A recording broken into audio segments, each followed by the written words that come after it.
Berlino 1920.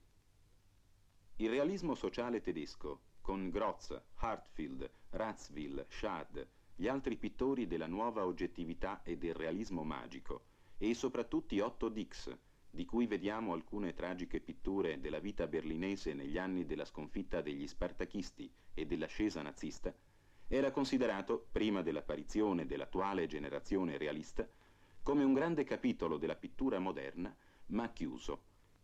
Berlino 1970. I nuovi realisti, nati tra il 1937 e il 1945, vedono la Germania del miracolo economico come una situazione tipica della società di classe, un nuovo mattatoio della storia, quale videro i realisti degli anni '20.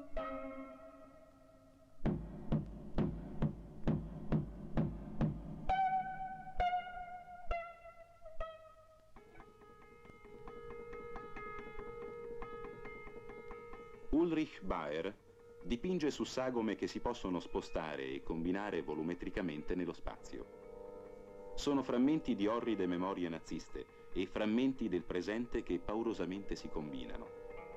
La pittura è didascalica. La forma della sagoma sembra un pezzo di un monumento macchina andato in rovina eppure ancora minaccioso. Questi torsi tedeschi, realizzati con poppismo gelido, sono segnali della coscienza e si fanno più attivi se combinati, come i 3 frammenti della figura di Hitler davanti alla cancellata di uno stadio.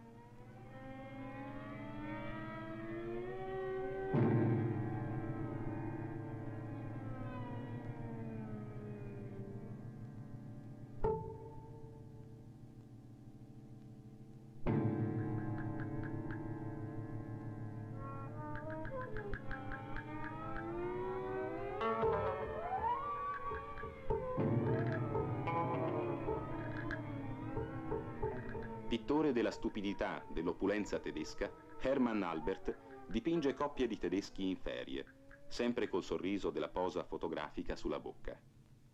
L'un tipo somiglia all'altro, anche nella corpulenta figura anatomica. Disegna energico e freddo, colori cartolineschi, qualcosa di lurido e di ambiguo in ogni immagine di coppia o di gruppo. Lo sguardo critico ha un impatto violento e sommario. Il grottesco erotico è acido, beffardo nei confronti del tonnellaggio di questi piccoli borghesi tedeschi al mare.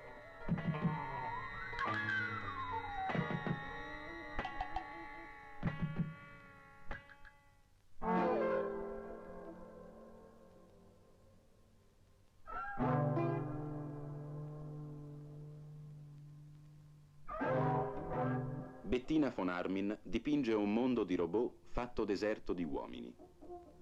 Tra metafisiche e surrealiste, queste immagini del pianeta bruciato e robotizzato ricordano la pittura di macchine e di fabbriche del Grossberg degli anni '20. Con la durezza fredda di un Klapheck e la concretezza metallica di un Nagel, la von Arnim realizza delle allarmanti immagini critiche sulla tecnologia di conquista spaziale.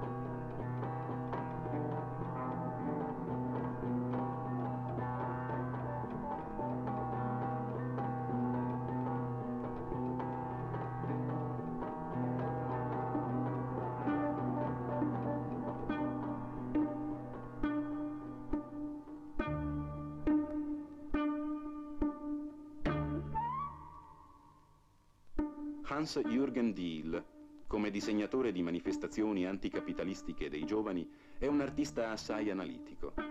Le sue immagini sono occhiate fotografiche e politiche sui conflitti di classe nelle città tedesche. Decisiva è la manipolazione del materiale, qualcosa che somiglia al collage e al fotomontaggio, ma realizzati a livello psicologico e con pittura e disegno. Nelle pitture più violente e orride ci sono affinità plastiche con l'italiano Guerreschi, in particolare Training e Il suicida.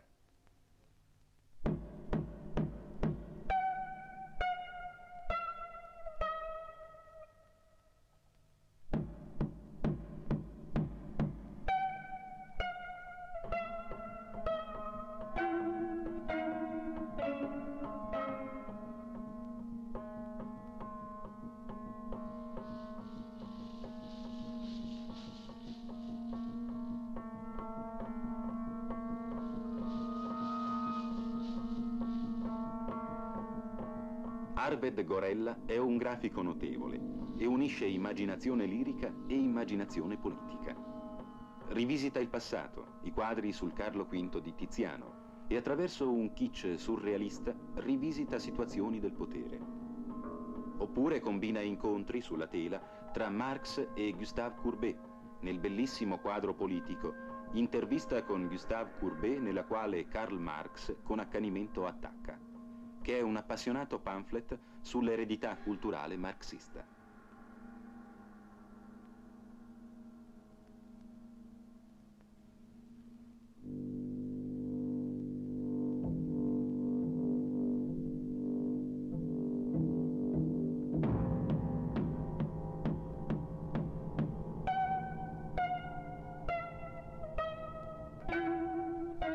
Per Maina Miriam Munsky, sia l'ambiente sia l'azione che accompagnano la nascita di un bambino in una clinica sembrano la preparazione del mattatoio che poi troverà l'uomo.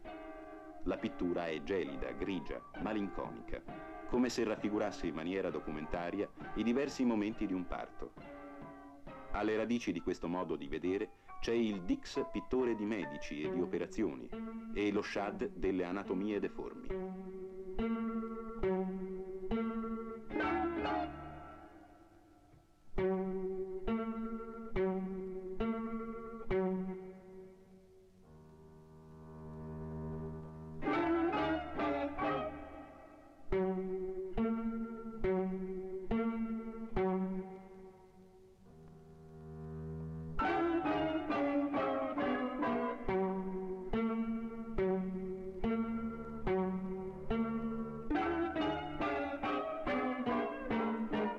Fanno paura i bambini dalle teste di adulti che crescono in braccio alle ridenti madri tedesche dei disegni di Klaus Vogelgesang, violento disegnatore naturalista, assai attento al tipo umano che fa portatore, nella stessa anatomia ed espressione, di una realtà di classe.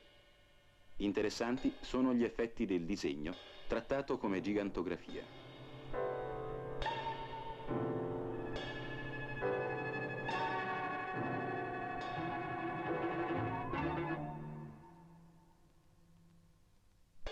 Peter Zorge è un incisore straordinario, un angosciato, tragico voyeur sociale che si serve del segno grafico con sequenze, montaggi e effetti filmici.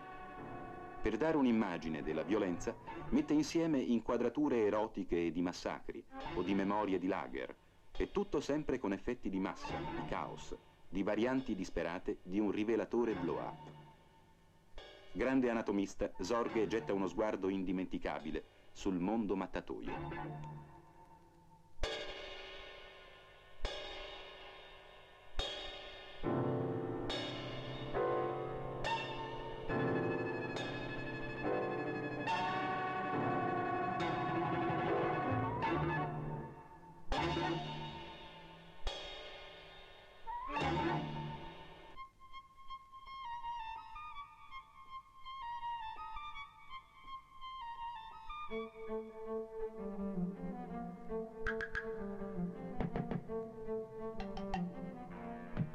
Un naturalista critico, con radici nella nuova oggettività degli anni '20 e nel surrealismo di Magritte, è Jürgen Waller, disegnatore di desolati interni operai, di fredde città ostili, dove il gesto di prendersi per mano è davvero un fatto eccezionale.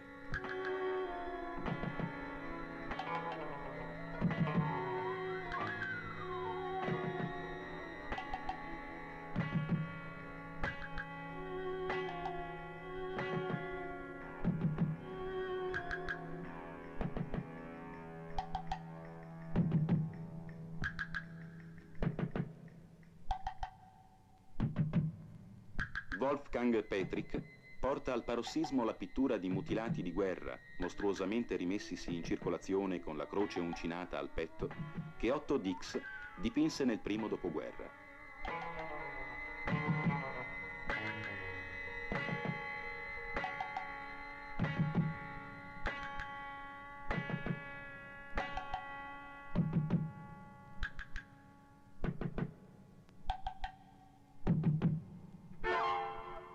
Il Dada comunista di Dix è continuato come un surreale trattato di anatomia patologica. e nell'anatomia allucinatamente iperrealista sono descritti i guasti e l'abitudine ai guasti della società.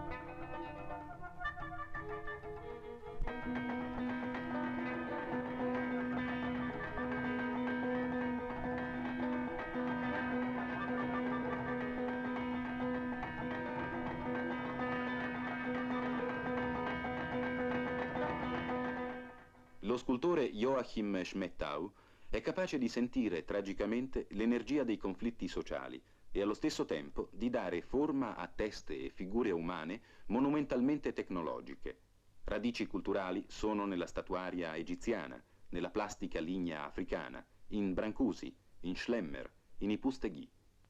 Nei suoi ritratti tedeschi la violenza si chiude in forme fredde, gelide, che hanno qualcosa di funebre, come se l'uomo non fosse più presente a se stesso.